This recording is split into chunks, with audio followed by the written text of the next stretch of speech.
दुनिया भर में अपनी झूठी चौधराहट का ढिंढोरा पीटने वाले और खुद को अमन चैन का मसीहा समझने वाले अमेरिका के पाखंड का एक और घिनौना चेहरा आज बेनकाब हो चुका है। हर देश के अंदरूनी मामलों में अपनी टांग अड़ाने वाले अमेरिकी राष्ट्रपति डोनाल्ड ट्रंप साहब एक तरफ तो पूरी दुनिया में शांति का राग अलाप रहे हैं, लेकिन दूसरी तरफ अपने ही सबसे पुराने और वफादार यार इजराइल की पीठ में खंजर घोंपने से भी बाज नहीं आ रहे। वॉशिंगटन के इस दोगलेपन की इंतहा तो देखिए। जो अमेरिका कल तक इजराइल के सुरों में सुर मिलाकर ईरान को नेस्तनाबूद करने की धमकियां देता था, आज वही सुपर पावर अपने निजी स्वार्थ के लिए इजराइल को दूध की मक्खी की तरह बाहर फेंक चुका है। ईरान के साथ पर्दे के पीछे चल रही इस तथाकथित महावार्ता ने अमेरिका के इस छलावे को सरेआम चौराहे पर लाकर खड़ा कर दिया है, जहां वो अपनों को ही अंगूठा दिखाकर अपनी झूठी साख बचाने की सनक में डूबा हुआ है। नमस्कार, बहुत स्वागत है आपका। इंडिया डेली देख रहे हैं आप, मैं हूं आपके साथ शिखा त्यागी।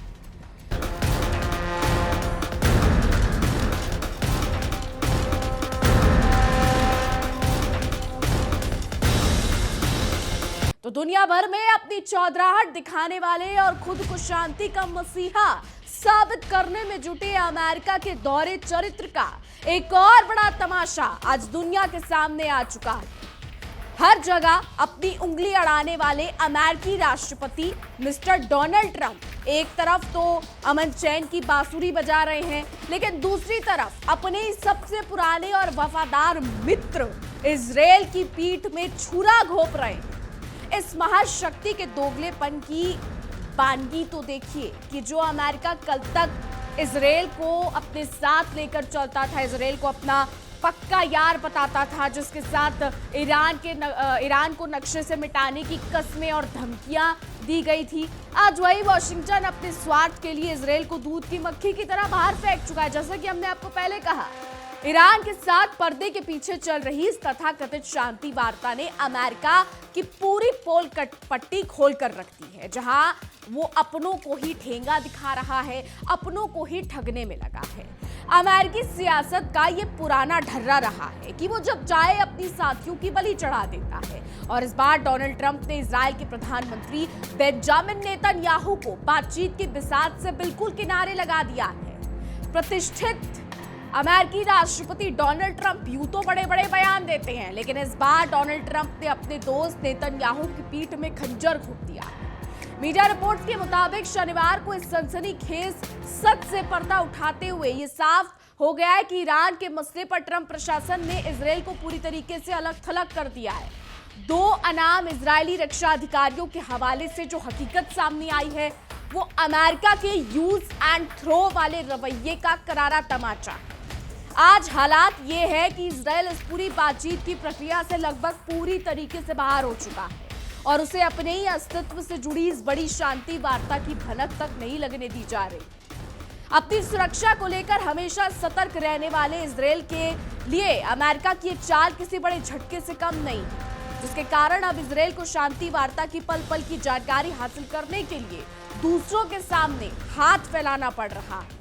अमेरिकी धोखे का शिकार हुआ इजराइल अब इस बात की था लेने के लिए दूसरे घुमावदार और टेढ़े मेढ़े रास्तों का सहारा लेने पर मजबूर हो गया है। इजरायली खुफिया तंत्र और अधिकारी जब अन्य राजनयिक संपर्कों के जरिए जानकारियां जुटा रहे हैं, और यही नहीं, और तो और उन्हें ईरान के भीतर मौजूद अपने खुफिया सूत्रों की खाक छाननी पड़ रही है, ताकि ये पता चल सके कि पीठ पीछे उनका ये सबसे बड़ा खैरख्वाह अमेरिका आखिर क्या खिचड़ी पका रहा है। तो व्हाइट हाउस की मनमानी और धोखेबाजी की गूंज कुछ दिनों पहले आपने जरूर देखी होगी। रिपोर्ट्स ये दावा करती हैं कि अमेरिकी कूटनीति का जो ये अहंकार है वो सरेआम उजागर हो चुका है। रिपोर्ट्स ये भी कहती हैं कि ईरान वार्ता के नाजुक विषय पर डोनाल्ड ट्रंप साहब के साथ फोन पर हुई बातचीत के बाद इजरायली प्रधानमंत्री बेंजामिन नेतन्याहू का गुस्सा सातवें आसमान पर था और वो बेहद गुस्से में नजर आ रहे थे। ट्रंप ने मंगलवार को नेतन्याहू को फोन मिलाकर एक ऐसे लेटर ऑफ इंटेंट यानी सहमति पत्र पर चर्चा की थी, जिसे कुछ पर्दे के पीछे काम करने वाले मध्यस्थ इस मुद्दे को समाप्त करने और 1 महीने तक चलने वाली बातचीत की अवधि को शुरू के लिए तैयार कर रहे थे। अब यहाँ सबसे बड़ा और सुलगता हुआ सवाल क्या है वो समझ गए। तो यहाँ पर सबसे बड़ा और सुलगता हुआ सवाल ये खड़ा होता है कि क्या वो पड़ोसी देश पाकिस्तान है जिसने डोनाल्ड ट्रंप के कान भरे थे और उसे इस पूरी महावार्ता से इजराइल को कोसों दूर रखने को कहा था। सवाल है, रिपोर्ट्स ये भी कहती हैं कि अब ईरान के साथ आगे कैसे निपटना है और मध्य पूर्व का ऊंट किस करवट बैठेगा, इस मुद्दे पर ट्रंप और नेतन्याहू के बीच साफ तौर पर तलवारें खिंच चुकी है, रिपोर्ट्स दावा कर रही हैं। और दोनों के जो मतभेद है वो खुलकर सतह पर आ गए हैं। लेकिन अमेरिका के अहंकार का आलम तो देखिए। ट्रंप ने बुधवार को पत्रकारों के सामने शेखी बघारते हुए कहा था कि नेतन्याहू वही करेंगे जो मैं उनसे करवाना चाहता हूं, मानो इजराइल उनका कोई मोहरा हो।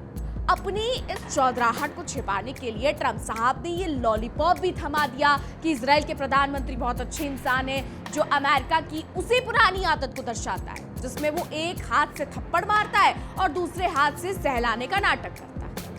अब सवाल यही नहीं रुकते, यहीं पे डोनाल्ड ट्रंप नहीं रुकते, क्योंकि मामला सिर्फ इतना ही नहीं है। दुनिया की आंखों में धूल झोंकने के उस्ताद अमेरिका के राष्ट्रपति डोनाल्ड ट्रंप साहब ने शनिवार को यह बड़ा दावा भी ठोक दिया कि अमेरिका और ईरान के बीच एक व्यापक समझौता काफी हद तक तय हो गया है।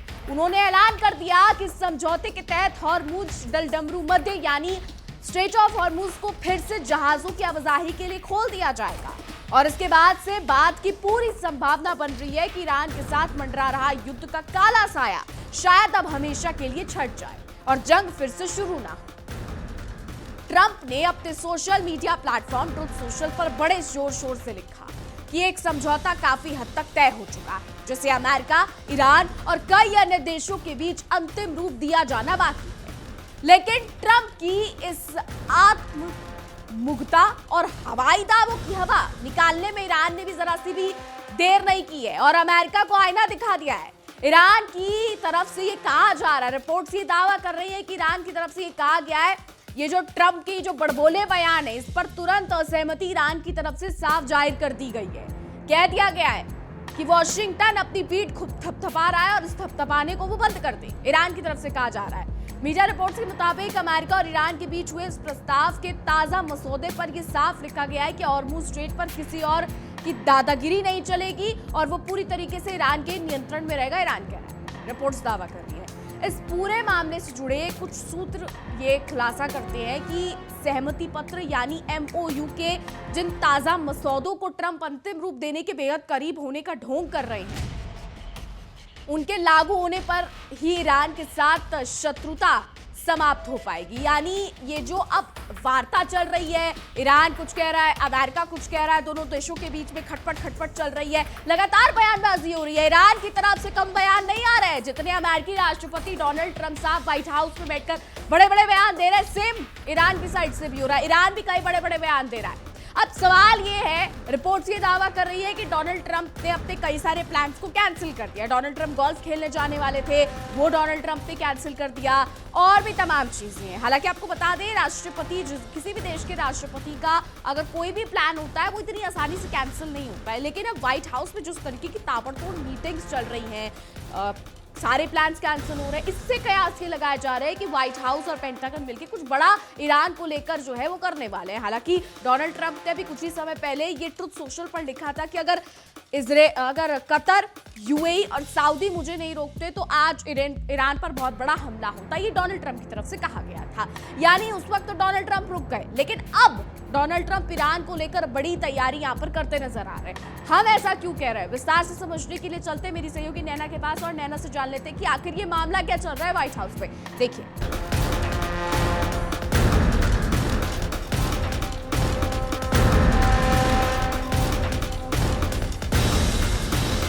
अगर हम राष्ट्रपति की बात करें तो उनका प्रोग्राम फिक्स होता है लगभग एक हफ्ते तक का भी, लेकिन अचानक से उसमें फेरबदल ऐसा क्यों? ईरान के खिलाफ नए सैन्य हमलों की तैयारियां की जा रही हैं, ऐसी तमाम रिपोर्ट सामने आई हैं और ये रिपोर्ट्स ये भी दावा करती हैं कि नए हमलों की प्लानिंग संभावित है। जल्द ही अंतिम फैसला लिया जा रहा है। सेना प्रशासन के कई सीनियर अफसर्स की छुट्टियां रद्द कर दी गई हैं और तमाम जो सैनिक है उन्हें अलर्ट मोड पर रखा गया है और जिस तरह से बैठकें हो रही हैं उससे तो यही संकेत हैं। अब दूसरी तरफ ईरान की बात सुन लीजिए। ईरान कह रहा है कि भाई हम तैयार हैं, आओ तो सही। ईरान बार बार इसी बात पर फोकस है। ईरान कह रहे हैं ट्रंप के पास अब कोई रास्ता नहीं है, दुश्मन की बेवकूफी का हम जवाब देंगे, अमेरिका को नुकसान उठाना पड़ेगा और ट्रंप के अहंकार से अमेरिका दलदल में है। ये शब्द है ईरान के, क्योंकि ये खुद अमेरिका की ही खुफिया रिपोर्ट्स ने दावा किया। ट्रंप बखूबी जानते हैं कि ईरान के पास क्रूज मिसाइल का बड़ा हिस्सा अभी भी मौजूद है। इतना ही नहीं, अभी भी लगभग 2/3 मिसाइल लॉन्चर्स ईरान के सुरक्षित हैं। स्ट्रेट ऑफ हॉर्मुज की अगर बात की जाए तो स्ट्रेट ऑफ हॉर्मुज में भी 10 से 12 खतरनाक अंडर वाटर माइंस मौजूद हैं।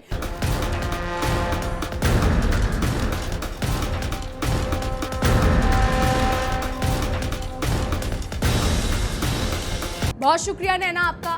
तो अब आपको बता दें, ये जो समझौते की बात की गई है, इस समझौते की शर्तों के मुताबिक जैसे ही ये कागजी कार्रवाई आगे बढ़ेगी, हॉर्मुज जलडमरू मध्य को धीरे धीरे फिर से खोला जाएगा और ईरान के बंदरगाहों पर अमेरिका ने जो आर्थिक नाकेबंदी की तानाशाही लगा रखी थी, उसे भी खत्म कर दिया जाएगा। अमेरिकी पाबंदियों के नाम पर दुनिया को डराने वाले वॉशिंगटन को इस समझौते के बाद ईरान की उन अरबों डॉलर की संपत्तियों को भी अनफ्रीज करना पड़ेगा जो ईरान के बाहर विदेशी बैंकों में बंधक बनकर या फिर बनाकर रखी गई। इस कदम से ईरान के परमाणु कार्यक्रम से जुड़े बाकी बचे विवादित मुद्दों को सुलझाने के लिए चल रही बातचीत को रफ्तार मिलेगी और कम से कम 30 दिनों की एक समय सीमा शुरू हो जाएगी, जिसमें यह तय होना बाकी है कि तेहरान के पास जमा लगभग हथियार ग्रेड यूरेनियम के भंडार का आखिर क्या हश्र होगा। खुद डोनाल्ड ट्रंप ने भी दबी जुबान में ये माना है कि इस समझौते के अंतिम विवरण पर अभी जो है वो तय किया जाना है, बहुत कुछ तय किया जाना है और ये मुमकिन है कि इस मेमो के कुछ पहलुओं में आने वाले दिनों में बदलाव हो जाए, जो दिखाता है कि अमेरिका की बुनियादी और ये जो अमेरिका की बुनियाद जो है वो कितनी कच्ची है। इस पूरी कूटनीतिक नौटंकी के बीच रविवार की सुबह पाकिस्तान के प्रधानमंत्री शहबाज शरीफ ने एक्स पर ट्रंप को शांति स्थापित करने के उनके असाधारण प्रयासों के लिए बधाइयों के पुल बांध दिए। हालांकि चालाकी देखते हुए पाकिस्तानी प्रधानमंत्री ने अपने संदेश में किसी समझौते या हॉर्मुज का कोई जिक्र नहीं किया, लेकिन ये कड़वा सच है कि वॉशिंगटन और तेहरान के बीच चल रही इस पूरी शय और मात के खेल में इस्लामाबाद जो है वो मध्यस्थ की भूमिका निभा रहा है। हाँ, वही देश जो जिसके खुद के अपने युद्ध नहीं सुलझ रहे वो मध्यस्थ बन रहा है, बिल्कुल सही। तो एक तरफ जहां अमेरिका मध्यपूर्व में शांति का मुखौटा पहनकर इजरायल को किनारे लगा रहा है, वहीं दूसरी तरफ नेटो के उकसावे पर चल रही रूस यूक्रेन की जंग में एक बेहद खौफनाक और अमानवीय मोड़ आ गया है। यूक्रेन की ओर से किए गए हमले के बाद रूसी राष्ट्रपति पुतिन का गुस्सा फूट पड़ा और उन्होंने बेहद कड़ी प्रतिक्रिया दे दी। रिपोर्ट्स के मुताबिक पुतिन ने अपनी सेना को बिना वक्त गवाए जवाबी कार्रवाई के घातक तरीकों पर विकल्प तैयार करने का सख्त आदेश दे दिया है। रिपोर्ट्स दावा कर रही है कि रूस ने पूरी दुनिया के सामने ये सनसनीखेज दावा किया है कि यूक्रेनी फौज ने शुक्रवार को कई जगहों पर हमला किया, जानबूझकर ड्रोन हमला किया गया जिसमें बेकसूरों को निशाना बनाया गया। रूस ने साफ लहजे में चेतावनी दे दी है कि आम लोगों और मासूम छात्रों पर किए गए इस बर्बर हमले को किसी भी कीमत पर नजरअंदाज नहीं किया जा सकता और इसका ऐसा कड़ा जवाब दिया जाएगा जिसे कीव लंबे समय तक याद रखेगा। गौरतलब है कि रूस और यूक्रेन के बीच फरवरी 2022 से लगातार खूनी लड़ाई चल रही है और अमेरिका और नेटो देश इस आग में घी डालने का काम लगातार कर रहे हैं। रूसी सरकार की ओर से जारी आधिकारिक आंकड़ों के मुताबिक ये जो ड्रोन हमला हुआ है इसमें कई लोगों की जानें चली गई हैं, जिनका कोई कसूर नहीं था, उन्हें अपनी जान गंवानी पड़ी है। मीडिया रिपोर्ट्स ये दावा कर रही है कि इस युद्धग्रस्त क्षेत्र के गवर्नर के हवाले से ये बताया जा रहा है कि लुहांस्क इलाके में रात भर चले इस भीषण हमले ने भारी तबाही मचाई है, जिसमें कई लोग गंभीर रूप से घायल हुए हैं और कई लोग जो है वो लापता हैं और कई लोग जो हैं वो मलबे में दबे हुए हैं। पिछले कई दिनों में रूसी क्षेत्र पर यूक्रेन का ये सबसे बड़ा और सीधा हमला माना जा रहा है। अब इसमें दिल दहला देने वाली बात यह है कि कई जो लोग हैं उनकी जानें इसमें चली गई हैं, कई लोग गायब हो गए हैं, कई अच्छे खासे मतलब अमाउंट पे करते कि अच्छे खासे लोग वहाँ पर मौजूद थे, कई लोग वहाँ पर मौजूद थे जो वहाँ पर काम के सिलसिले में पहुंचे थे, कुछ बच्चे थे जो पढ़ाई के सिलसिले में पहुंचे थे। रिपोर्ट्स कह रही है, हम नहीं कह रहे। रूसी राष्ट्रपति पुतिन की बात करें तो पुतिन ने यूक्रेन के दावों की धज्जियां उड़ाते हुए कहा है कि जिस छात्रावास को निशाना बनाया गया उसके आसपास दूर दूर तक कोई सैन्य ठिकाना या खुफिया एजेंसियों की कोई फैसिलिटी या उनसे जुड़ी कोई भी सेवा मौजूद नहीं थी। पुतिन ने कड़े शब्दों में कह दिया है कि इससे ये पूरी तरीके से शीशे की तरह साफ हो जाता है कि यूक्रेन की ओर से इन आम लोगों और मासूम बच्चों पर सोच समझकर और सोची समझी रणनीति के तहत हमला किया गया है। उन्होंने ये भी साफ कर दिया कि यूक्रेन के पास अब ये मनगढ़ंत दावा करने का कोई आधार या बहाना नहीं बचा है कि रूस के अपने एयर डिफेंस या इलेक्ट्रॉनिक वॉरफेयर सिस्टम की गड़बड़ी की वजह से इस हॉस्टल की इमारत पर मिसाइल या ड्रोन गिरा।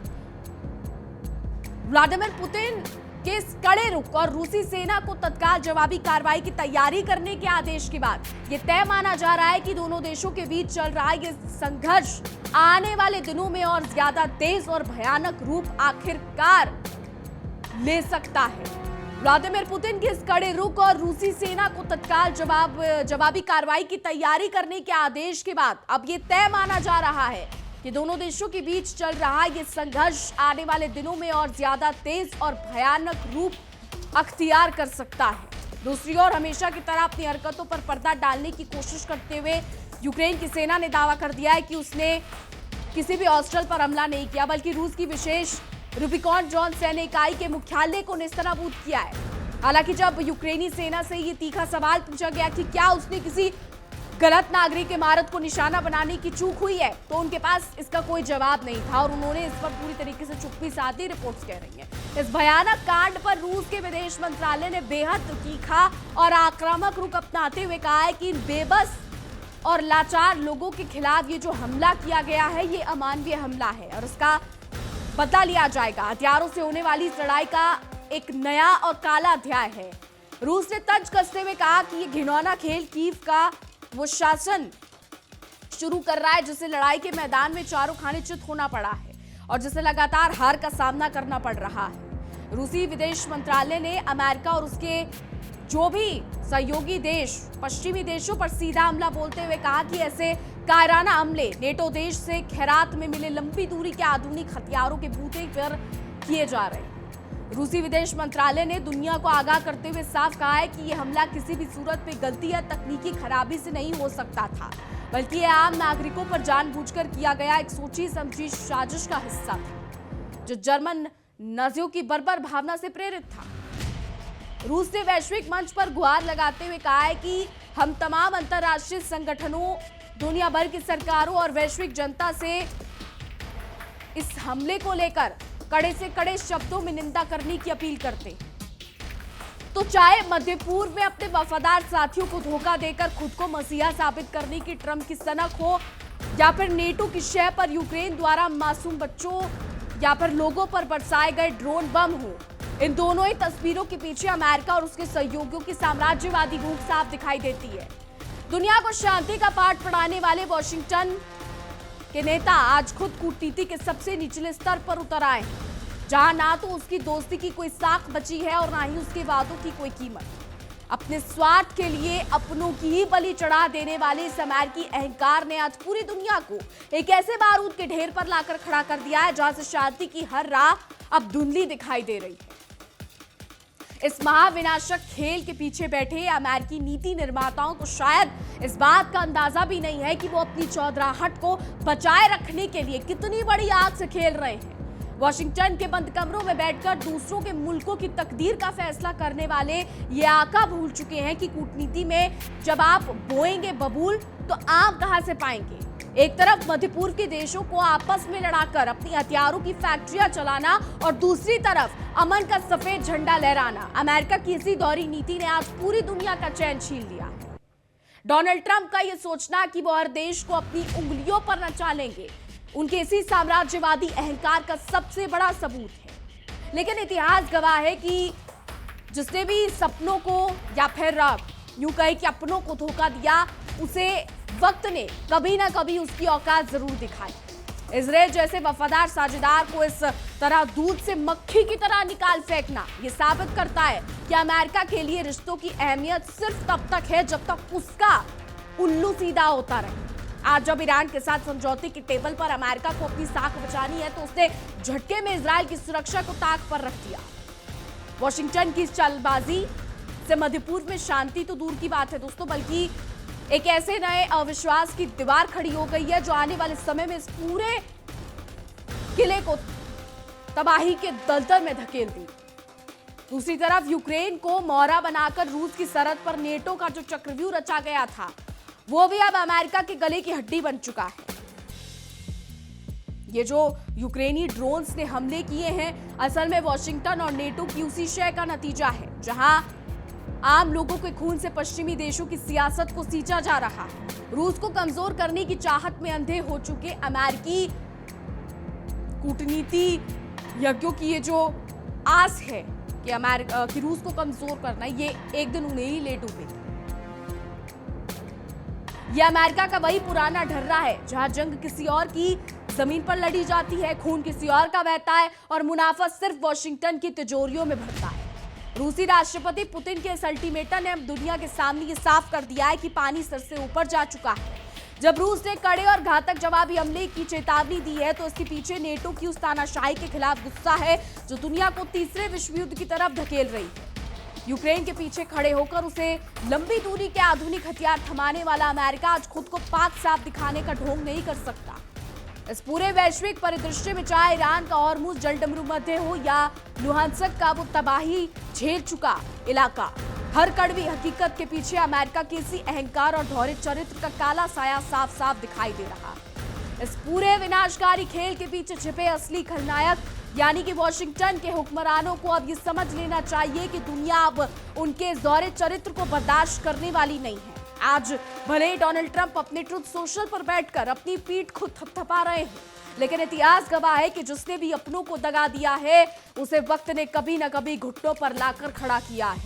एक तरफ मध्य पूर्व में इजराइल जैसे सबसे भरोसेमंद साथी की बलि चढ़ाना और दूसरी तरफ यूक्रेन को मोहरा बनाकर रूस के लोगों पर नेटो के हथियारों से कहर बरपाना, यही है अमेरिका की उस तथाकथित महाशक्ति का असली खौफनाक और घिनौना सच। अब पानी सर के ऊपर से गुजर चुका है और दुनिया की आंखों में धूल झोंकने का अमेरिका का ये पुराना खेल अब ज्यादा दिनों तक चलने वाला नहीं। चाहे ईरान के हॉर्मुज़ जलडमरू मध्य पर अपनी चौधराहट दिखाने की नाकाम कोशिश हो या फिर यूक्रेन की आड़ में रूस को उकसाने की खतरनाक कूटनीति, वॉशिंगटन की इन चालबाजियों ने पूरी इंसानियत को तीसरे विश्व युद्ध के मुहाने पर लाकर खड़ा कर दिया। लेकिन अमेरिकी नीति निर्माता ये ना भूले कि जब इस बारूद के ढेर में चिंगारी सुलगेगी तो उसकी आग से वॉशिंगटन का वो आलीशान व्हाइट हाउस भी खुद को महफूज नहीं रख पाएगा। बहरहाल अब आगे देखना होगा कि खाड़ी में क्या होता है। तमाम बड़ी खबरों को जानने के लिए देखते रहिए इंडिया डेली और युद्ध से जुड़ी तमाम अपडेट्स जानने के लिए देखते रहिए हमारा खास शो विश्व युद्ध। देखिए इंडिया डेली 24/7 अब आपके स्मार्ट टीवी पर। इंडिया डेली मौजूद है सभी डिजिटल प्लेटफॉर्म पर लाइव और लगातार। इंडिया डेली 24/7 हर दिन राष्ट्र को समर्पित।